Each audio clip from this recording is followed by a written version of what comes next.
vida, muito bem sucedido, mas não tinha paz interior. Não tinha um conteúdo na vida dele. E provavelmente, se permanecesse nesse caminho, talvez morreria antes do martírio. Como era muito comum na época, se morria muito cedo, não tinha os avanços que temos hoje. Paulo, mesmo com o martírio, ainda vive um bom tempo. Mas porque ele vive a vida dele junto da palavra de Deus. A palavra de Deus se faz vida na vida dele. Não é qualquer coisa. É algo essencial na vida de Paulo. E ele sabe disso. Ele sabe disso. Porque até então, como bom fariseu, ele até conhecia o Antigo Testamento. Mas como uma lei, como uma regra, como uma norma. Agora a palavra de Deus para ele está inscrita no coração dele. Agora sim a conquista aconteceu. Quantas vezes vemos pessoas já de idade mais avançada que vai dizer: agora sim eu tive a minha experiência com Deus. E você para e pensa: puxa, mas a pessoa já missa todo final de semana, rezava aqui, acolá, como é que agora ele diz isso? E talvez a palavra de Deus era uma norma, era uma regra, era um preceito apenas.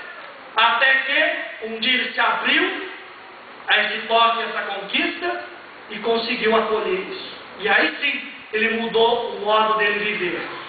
A leitura de hoje, a segunda leitura: quanto a mim estou a ponto de ser imolado, e o instante da minha libertação se aproxima. Paulo escreve essa carta já acorrentado, pronto para passar a foice no pescoço dele, quando ele escreve isso. Mesmo assim, ele ainda está escrevendo a palavra de Deus. Mesmo assim, isso é relato histórico, não é a palavra de Deus, a igreja não diz isso não. Qualquer livro profano de história vai mostrar isso. Quem foi Paulo, na verdade? E ele diz: combati o bom combate, terminei a minha carreira, guardei a fé. Oxalá todo dia se terminasse o dia e pudesse dizer isso: combati o bom combate. E para ter fé e viver essa fidelidade, essa conquista de Deus, tem que combater todo dia. Porque a fé no mundo de hoje é uma guerra. E como é? Talvez não seja uma guerra armada, mas em muitos lugares ainda é. Mas uma guerra moral, uma guerra ética, uma guerra de caráter, de ataque ao caráter. Basta ligar a televisão e o telejornal, você vê todo dia. Você tem que combater o combate diariamente contra falsos argumentos. Diariamente. E Paulo não diz, e agora no final da carreira dele, da vida dele, ele não diz que foi fácil viver essa fé. Ele sabe da dificuldade que ele passou. Mas ele olha para a vida dele e diz: não me arrependo. Valeu a pena tudo que fiz. Combati o bom combate. Dei testemunho da minha fé. Não fui covarde. E na verdade quem volta atrás depois de receber a palavra de Deus e ter a experiência de Deus é covarde. Essa é a palavra. E no mundo de hoje está cheio de covarde.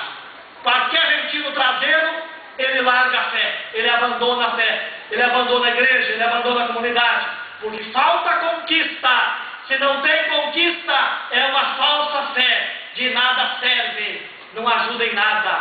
São Paulo vai dizer aos Gálatas: ó Gálatas insensatos, depois de terem recebido o batismo, a palavra, vão voltar atrás disso, né?